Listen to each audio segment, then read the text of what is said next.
Hi all, this is the badging video for our Drill Doctor 750X.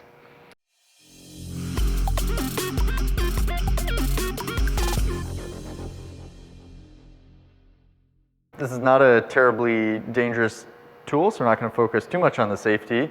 What this tool is for sharpening drill bits. So drill bits, especially larger ones, can be quite expensive, so it's really nice to be able to sharpen them. Sometimes you can take it over to a grinding wheel and try to put an edge on it, but that's a pretty inconsistent technique. So this does a good job of making it consistent. This one goes up to 3/4 of an inch drill bits, so that's how big of a bit you can do. And I have a bin here from the wood shop of bits that need sharpening. So presumably those are going to be dull. This does a few things, so it can do different angle drill bits. So if I grab this one, just it's big so it's easy to see, this angle it can be different angles. So the most common two are 118 degrees and 135 degrees. 135 degrees is a little more like that, which is good for metal cutting. The more common one is 118. So what you can do is measure it, so we'll get to that in a minute. You can put relief cuts on the back, which is called a split point bit, so this also does split point. And you can take off more or less material depending on what you're trying to do. So it's a pretty cool tool, and we'll just sort of go through using it. So I'm going to grab a slightly more normal sized drill bit just to get started with. And first we're going to measure the angle. Just by looking at this, I can tell that it's 118. What we can do is try to measure it with this tool. So I'm going to try to get this sort of on there. And I'm looking at the back side of it, so it's a little trickier. We could also run over to the comparator. Get a little tighter.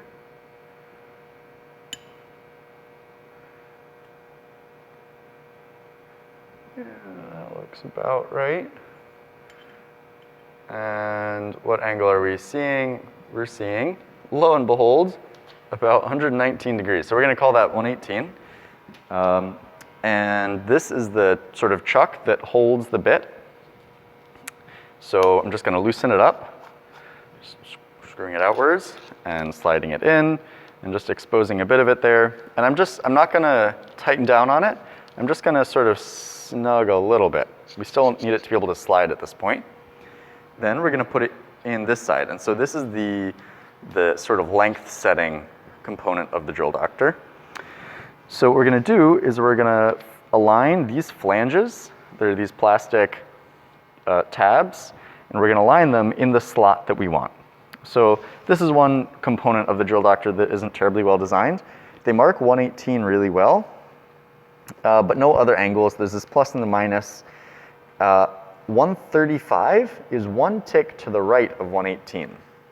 So if you wanted 135, you would put it in so this tab goes into the one tick to the right. But we don't want that. So we're going to put it in 118, which is vertical. Slide it. Come on. Upside down. There we go. So it slides right in there. We're going to pull back on these tabs so those metal fingers open up. Slide this guy forwards until it hits the head of that bolt. Release, and now we're going to turn it until these tabs sit right in the flutes, in between the blades. And now we can tighten down on that chuck. So what that does is that sets the depth that it's going to cut at. So now we're looking at the back side here, and this screw controls how much material you're taking off.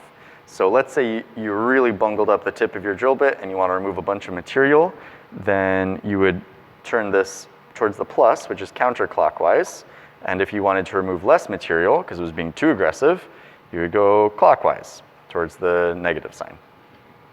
So now we'll put this back the right way and look at the front of the machine. So here, it's set to 135, which we obviously don't want. So I'm going to loosen this little guy and put it to 118. And tighten it down there. So now that's set to the correct angle. And what this is going to do is the way that this is shaped, this has these lumps, is it's on its own going to set the right angle for us. So it's going to wobble all over the place, but it's going to be doing the right thing. So I'm going to turn it on now. And we're just going to turn it a few times until it doesn't sound like it's removing a lot of material.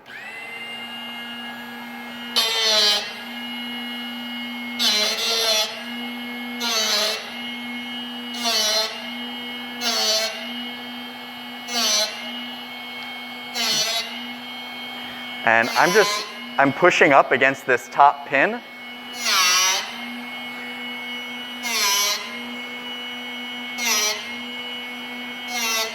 It's getting a little quieter.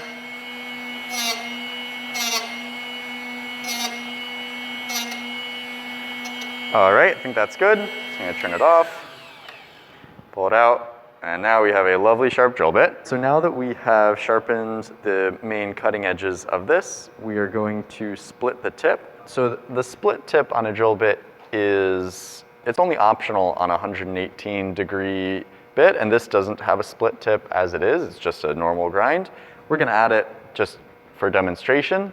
On a 135-degree bit, which is mostly for metal cutting, you always split the tip. It's not optional. And it's for a few purposes. One, it prevents walking. So this has a chisel tip. If you get really close, you might be able to see that doesn't come to a point, it comes to a flat line. So this can just kind of walk around on your material. A chisel tip cuts that, or a split point cuts that chisel tip in half so that it comes to a nice point and doesn't walk around on you. And it also makes it a lot easier to cut through harder materials. So that's why it's not optional on a 135-degree bit. So that is in this hole. And what we do here is there's a little notch on the top, and we align this white mark on this chuck with that little notch. So, and then we're just gonna push it in, and then turn it 180 degrees to the other white notch, and push that one in.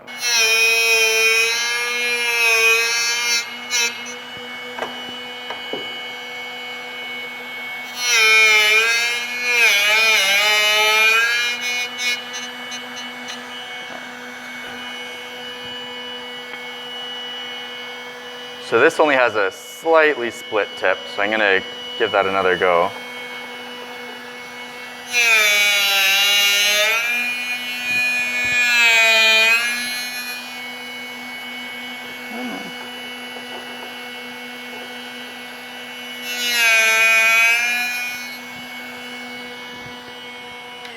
All right, and that is how you do the split tip. It didn't actually work very well in here, probably because this wasn't a split tip to begin with, but that's how it would work. Then just another note is that if you were doing a really big or really dull drill bit, then you might go through this whole process multiple times. So you might, after you get to the end, if this whole face isn't properly ground, then you would re-chuck it up, reset it with the depth setter, and go for it again. So this tool will probably live in the wood shop next to the Tormek blade sharpener, just keep the sharpening things together. But it can be used on metal and woodworking drill bits, not on end mills. And that is how to use the Drill Doctor 750X. Thanks for watching.